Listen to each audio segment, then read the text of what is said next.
नमस्कार, मेरा नाम डॉक्टर शशिकेश कुमार गोंड है और मैं असिस्टेंट प्रोफेसर हूं बसंत कन्या महाविद्यालय, काशी हिंदू विश्वविद्यालय के इतिहास विभाग में। मैं आप सभी का स्वागत करता हूं मेरे कोर्स जिसका टाइटल है the economic history of modern India and British Raj. इसके 7वें मॉड्यूल में है हम। 7वें मॉड्यूल का जो शीर्षक है वो है development of transport and communication services in India with special reference to the telegraph and railway, motive behind railway construction and socio economic consequences of railway. इसका ये चौथा व्याख्यान है। इस चौथे व्याख्यान का जो शीर्षक है the building of railway in colonial India, यानी भारत में रेलवे का निर्माण, और विशेष तौर पे औपनिवेशिक भारत के संदर्भ में इसको हमें देखना है। इसके पूर्व के व्याख्यानों में हम लोगों ने जो बात की थी या बात की है उसमें भारत में यातायात के साधनों के ऊपर बात की गई थी, यानी अंग्रेजी शासन काल के पूर्व भारत में यातायात के साधन कैसे रहे थे और किस प्रकार से उनका उपयोग भारतीय व्यापार और भारतीय यातायात के लिए और संचार के लिए किया जा रहा था। इस संदर्भ में हम लोगों ने बात कर लिया है। दूसरा जो व्याख्यान रहा था वो बहुत ही महत्वपूर्ण व्याख्यान था इस दृष्टिकोण से कि भारत में रेलवे लाया जाना कितना सही है और किस तरीके से वो भारतीय औपनिवेशिक शासन के लिए वो लाभकारी होगा, और दूसरे किस्म के जो तमाम विमर्श हैं उन विमर्शों के ऊपर भी हम लोग बात कर चुके हैं, जिसमें राष्ट्रवादी दृष्टिकोण जो भारतीय इतिहासकारों द्वारा या भारतीय चिंतकों द्वारा, आर्थिक चिंतकों द्वारा दिया गया उसके संदर्भ में, और अंग्रेजी जो प्रशासक हैं उनके द्वारा दिए गए तर्कों और भारत में रेलवे निर्माण को उचित ठहराने के उन तमाम तरह के जो विचार हैं उन विचारों पे हम लोग विमर्श किए। उसके बाद जो तीसरा व्याख्यान रहा, उस तीसरे व्याख्यान में हम लोगों ने बात की कि भारत में रेलवे लाए जाने के क्या उद्देश्य हैं। ये बहुत ही महत्वपूर्ण है। किसी भी कार्य का उद्देश्य बहुत ही महत्वपूर्ण होता है, उस कार्य के निष्पादन के लिए उसका उद्देश्य का होना जरूरी है। उसी तरह से भारतीय रेलवे का भारत में लाए जाने का जो उद्देश्य था वो उन तर्कों और उन बहसों, उन विमर्शों का एक हिस्सा रहा था, जिसने भारत में कंपनी के शासन को यह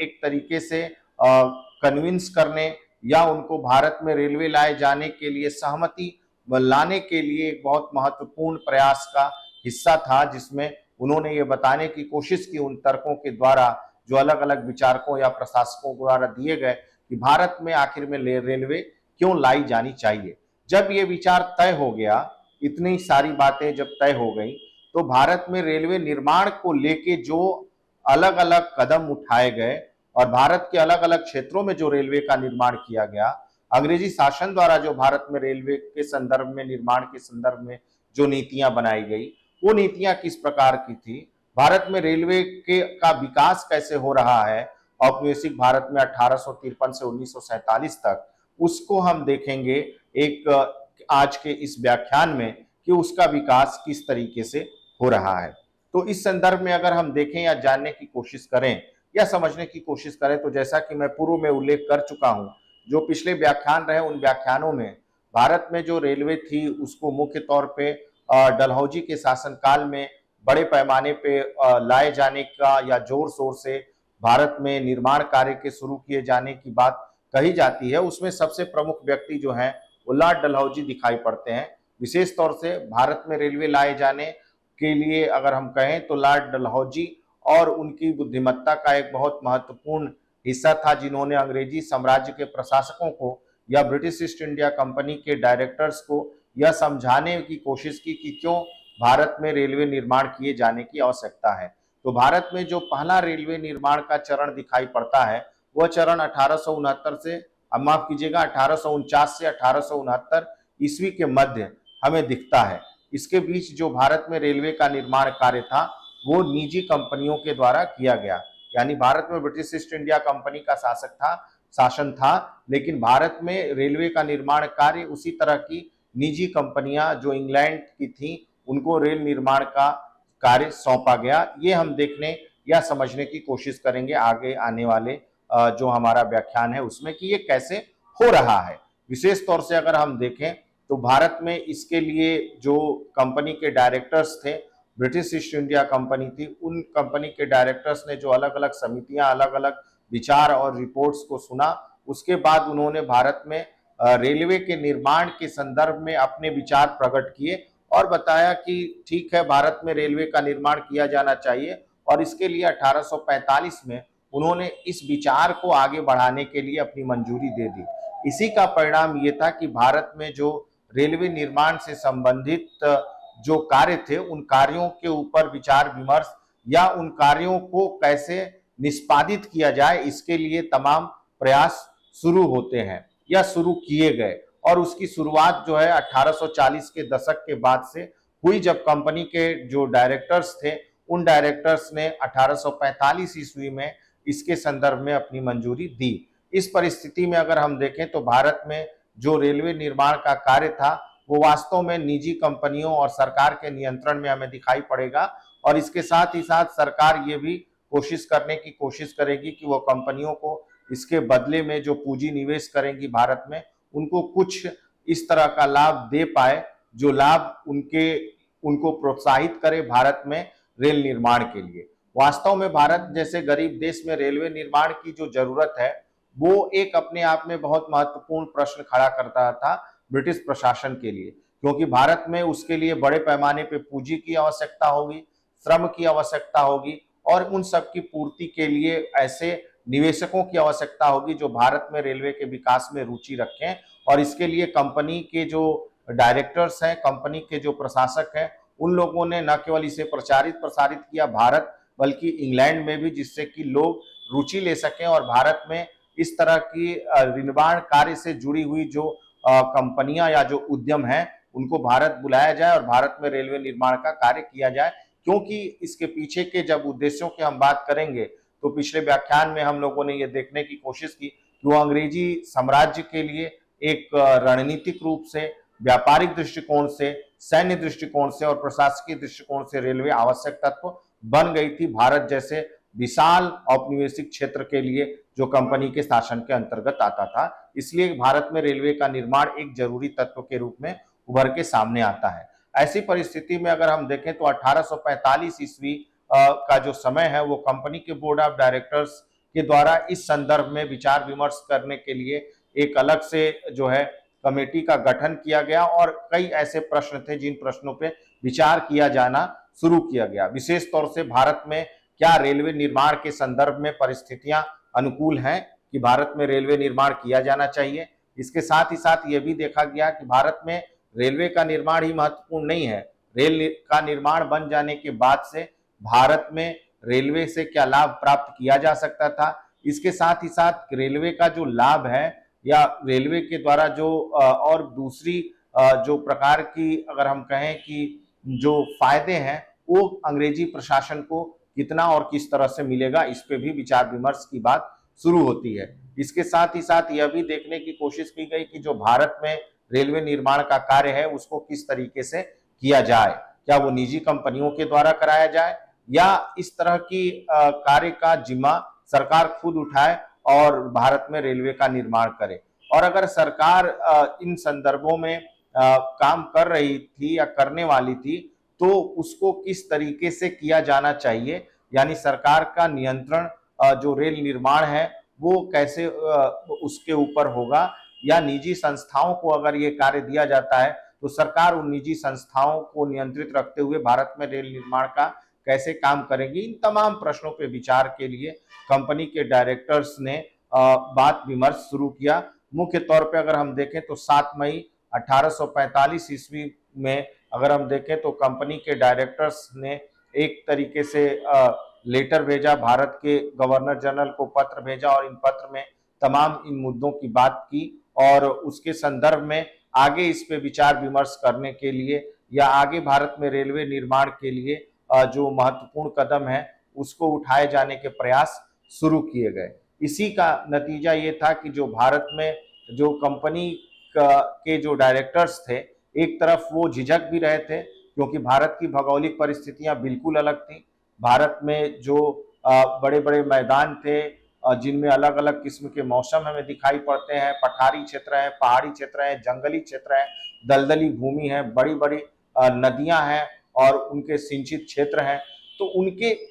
निर्माण, रेलवे के निर्माण के ऊपर इनका किस तरह से प्रभाव पड़ेगा, इसके ऊपर भी विचार किया जा रहा था। और कंपनी के जो ब्रिटिश ईस्ट इंडिया कंपनी के प्रशासक मंडल था वो इसमें झिझक रहा था, लेकिन बावजूद इसके कंपनी के प्रशासक मंडल को ऐसे लोगों ने जो भारत में रेलवे निर्माण की इच्छा रखते थे, चाहे वो लॉर्ड डलहौजी हो, चाहे रोनाल्ड मैकडोनाल्ड स्टीफेंसन हो या जॉन चैपमैन हो, ऐसे तमाम वो लोग जो भारत में अंग्रेजी सरकार को और इंग्लैंड की अंग्रेजी सरकार को अपने जो प्रस्ताव हैं भारत में रेलवे निर्माण के संदर्भ में वो भेजते रहे थे, उन लोगों ने इस तरह की चीजों को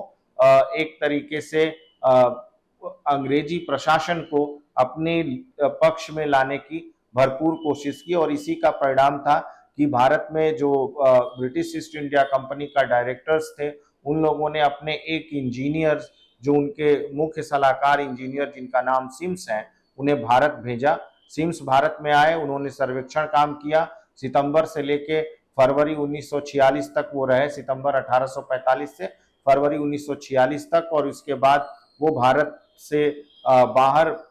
गए और इसके साथ ही साथ कंपनी के जो डायरेक्टर्स थे उन डायरेक्टर्स को भी वो लगातार पत्र लिखते रहे और उन पत्रों के माध्यम से उन्होंने बताने की कोशिश की कि यूरोप के और दूसरे किसी अन्य देश की तरह भारत में भी रेलवे का निर्माण किया जाना उतना ही सरल है जितना हम यूरोप में किसी और देश में देख रहे हैं। इसके साथ ही उन्होंने कंपनी को यह भी बताने की कोशिश की, ब्रिटिश ईस्ट इंडिया कंपनी को, कि भारत में जो रेल निर्माण का कार्य है उसे निजी हाथों में दिया जाना चाहिए, जिससे कि सरकार को निर्माण का जो जोखिम है वो उससे बची रहे। लेकिन वास्तव में हम आगे देखेंगे कि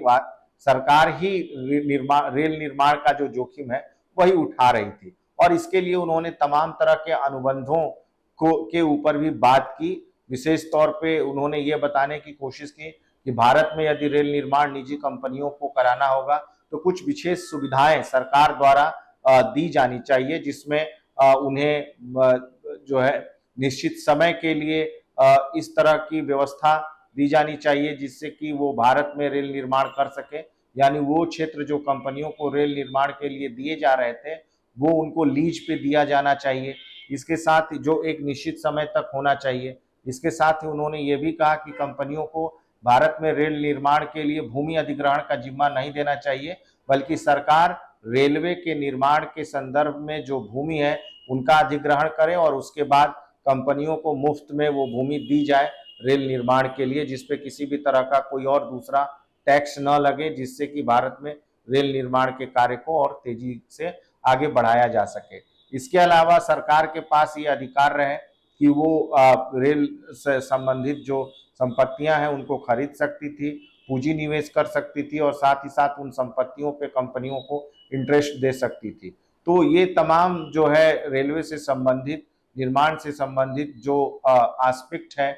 जो अलग अलग तरीके हैं, उन तरीकों के ऊपर बात किया गया। इवन इस पे भी बात किया गया कि जो भारत में रेलवे निर्माण की लागत है प्रति मील वो कितनी आएगी, और इसके साथ ही साथ इंग्लैंड में जो रेलवे निर्माण की लागत है उससे भी उसकी तुलना की गई और ये भी कोशिश की गई कि जो भारत में रेल निर्माण की लागत है उसको कम रखी जाए। वास्तव में आगे हम देखेंगे कि कंपनी के द्वारा, ब्रिटिश ईस्ट इंडिया कंपनी और भारत में 1857 के विद्रोह के बाद जब क्राउन का शासन आता है, दोनों ही शासन के समय कंपनी हमेशा अपनी वित्तीय कठिनाइयों से जूझती रहेगी और इसके साथ ही साथ वो ये भी दिखाने या बताने का प्रयास करेगी कि किसी भी तरीके से रेल निर्माण भी न रुके और दूसरा ये है कि कम से कम लागत में अधिकतम रेल निर्माण के खर्च को उठाया जा सके, लेकिन ऐसा हो न सका। अगर हम देखें तो आगे चल के ये भी इसमें बात किया गया कि जो भारत में कंपनियां अपना पूंजी निवेश करेंगी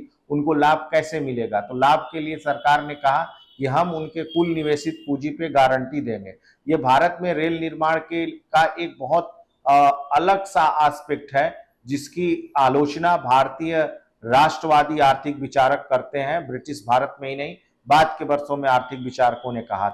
किया था और उसमें उन्होंने बताया है कि किस तरीके से जो भारत में रेल निर्माण के संदर्भ में जो पूंजी लगाई जा रही थी उसका उपयोग चाहे जिस तरीके से किया जाए, भले ही उनका बड़े पैमाने पे उपयोग बहुत धीमी गति से रेल निर्माण के लिए किया जाए या यहाँ तक कि भारत में रेल निर्माण के नाम पे वो पैसे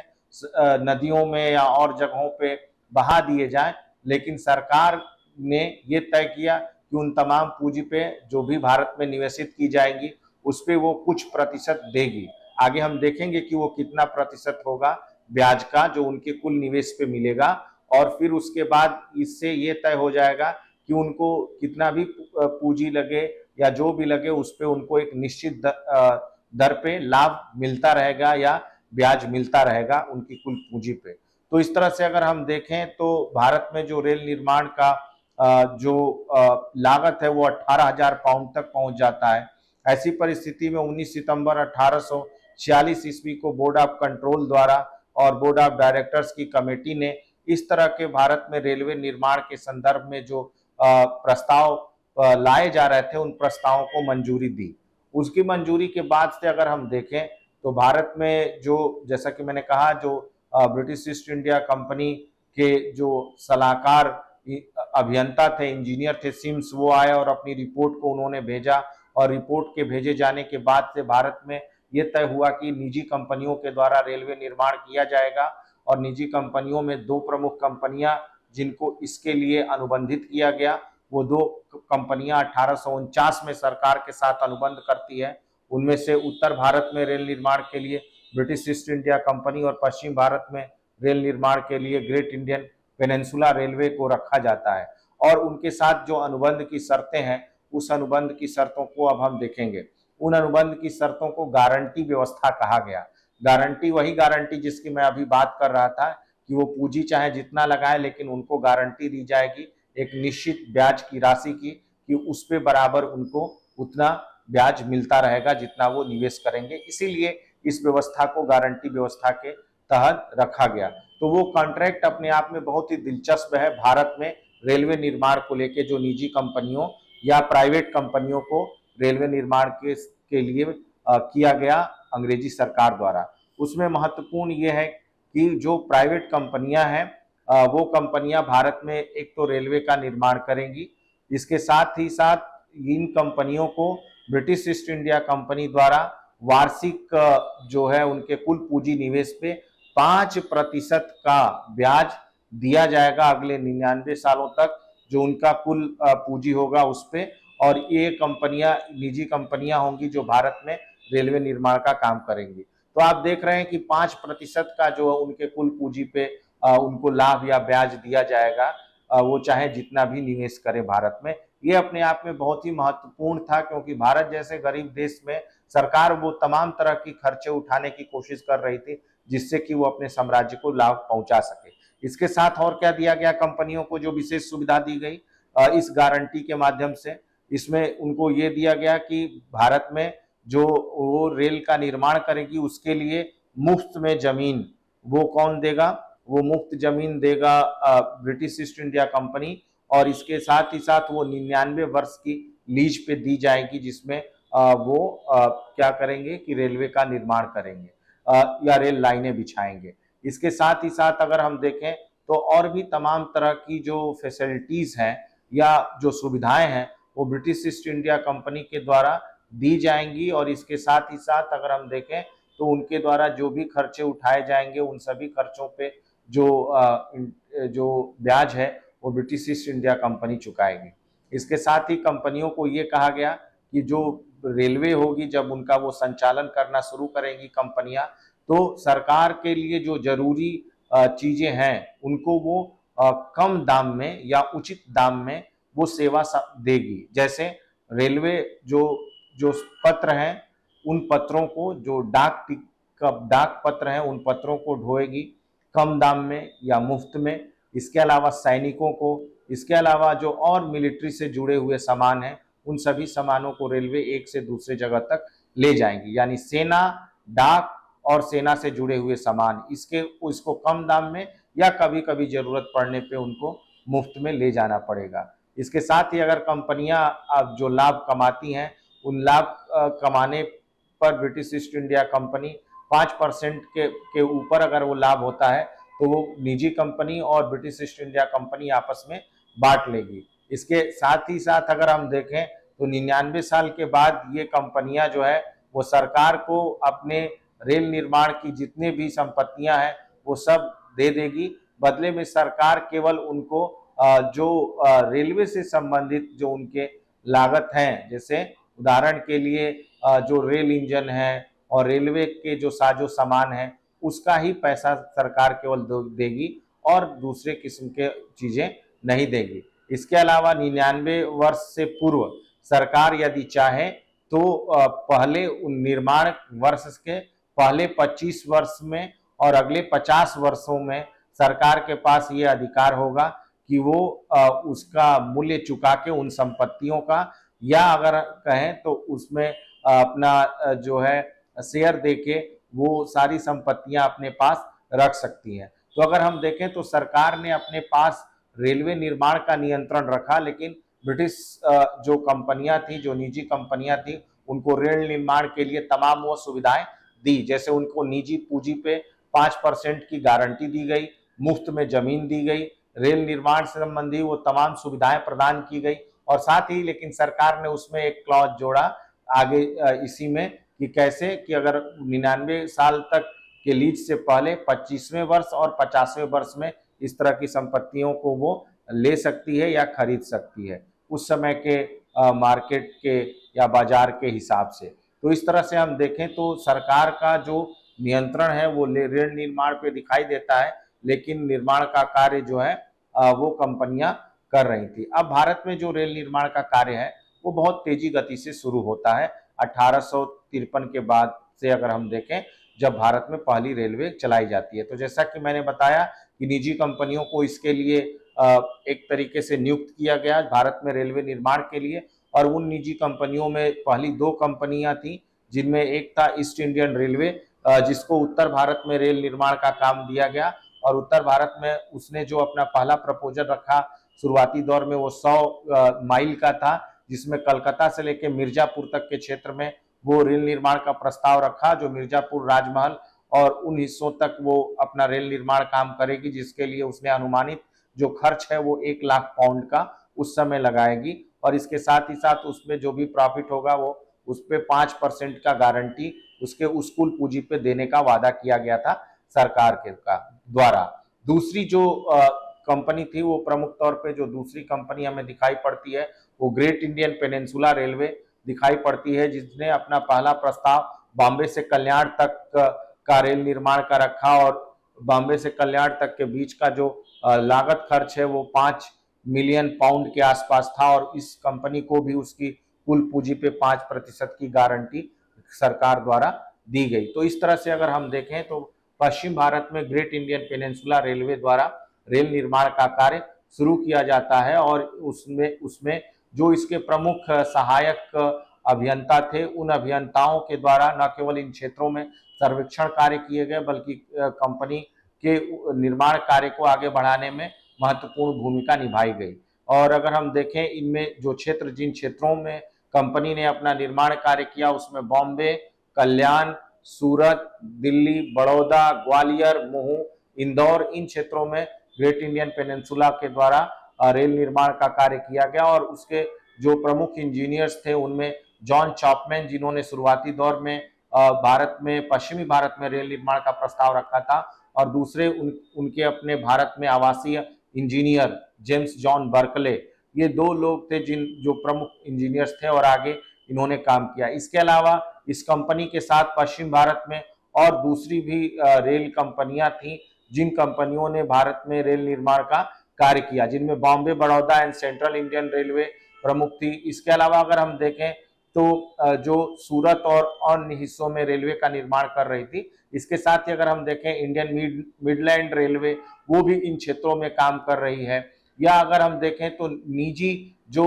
देशीय रियासतें हैं, जैसे अगर हम देखें बड़ौदा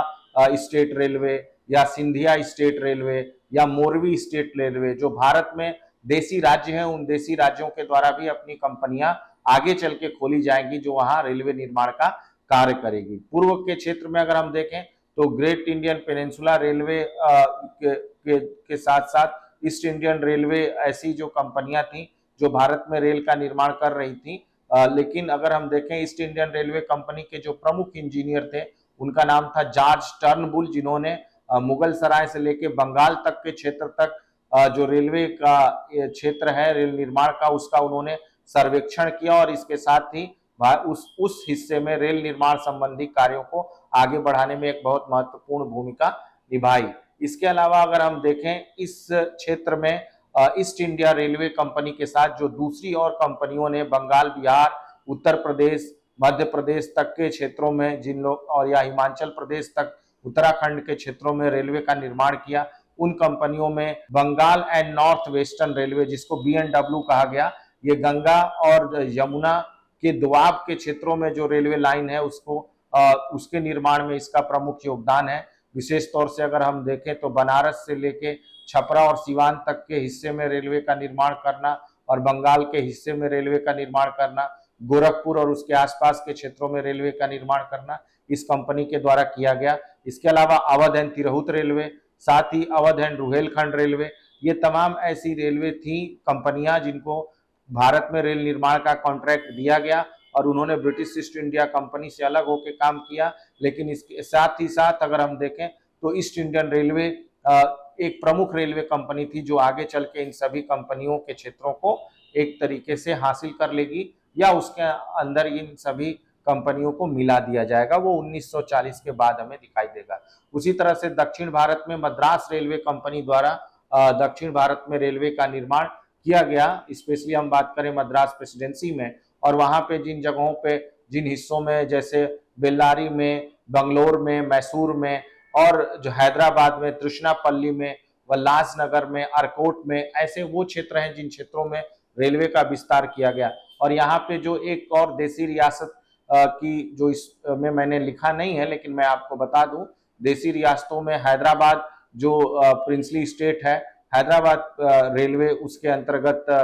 बनाई जाएगी और हैदराबाद के क्षेत्रों में रेलवे का विकास किया जाएगा। तो इस तरह से अगर हम देखें तो भारत में पहला जो रेलवे है वो 1853 में पश्चिम भारत में शुरू होता है। उत्तर भारत में 15 अगस्त 1854 को रेलवे शुरू होती है। दक्षिण भारत में 1856 में जो रेलवे है वो शुरू हो जाती है और जल्द ही प्रमुख शहरों और पोतों तक और बंदरगाहों तक उनका जो विस्तार है वो कर दिया जाता है। इस तरह से अगर हम देखें तो भारत में जो रेलवे निर्माण का कार्य था वो निजी कंपनियों को दिया गया और इसके साथ ही साथ जो उसके निवेशक थे, उन निवेशकों के द्वारा इस तरह के जो कॉन्ट्रैक्ट या अनुबंध थे उनको साइन किया गया। इसके अलावा अगर हम देखें तो जो दक्षिण भारत में और दूसरी रेल कंपनियां थी उनमें ग्रेट सर्दर्न रेलवे एक प्रमुख रेलवे कंपनी थी जिसने उस हिस्से में नागापट्टनम और पालघाट और इसके साथ ही साथ कालीकट, इन क्षेत्रों में उसने रेल निर्माण का काम किया। तो अगर हम देखें तो उत्तर भारत, पश्चिम भारत, पूर्वी भारत और दक्षिण भारत, इन जगहों पर रेल निर्माण का काम अलग अलग निजी कंपनियों के द्वारा किया जा रहा था और इन कंपनियों के साथ सरकार द्वारा अलग अलग तरह के जो अनुबंध है वो अनुबंध किए गए। तो जो शुरुआती दौर में जिस अनुबंध के तहत भारत में रेलवे का निर्माण हुआ वो अनुबंध 1849 से लेकर 1869 तक चला और बाद में सरकार द्वारा इसमें परिवर्तन किया गया, जिसमें 5% की गारंटी दी गई कुल पूंजी निवेश में इन प्राइवेट या निजी कंपनियों को, और इसलिए इसको हम पुरानी गारंटी व्यवस्था के नाम से जानते हैं। 1869 में कुल 4255 मील जो रेलवे लाइन थी वो बनाई जा चुकी थी, जबकि पुरानी गारंटी प्रथा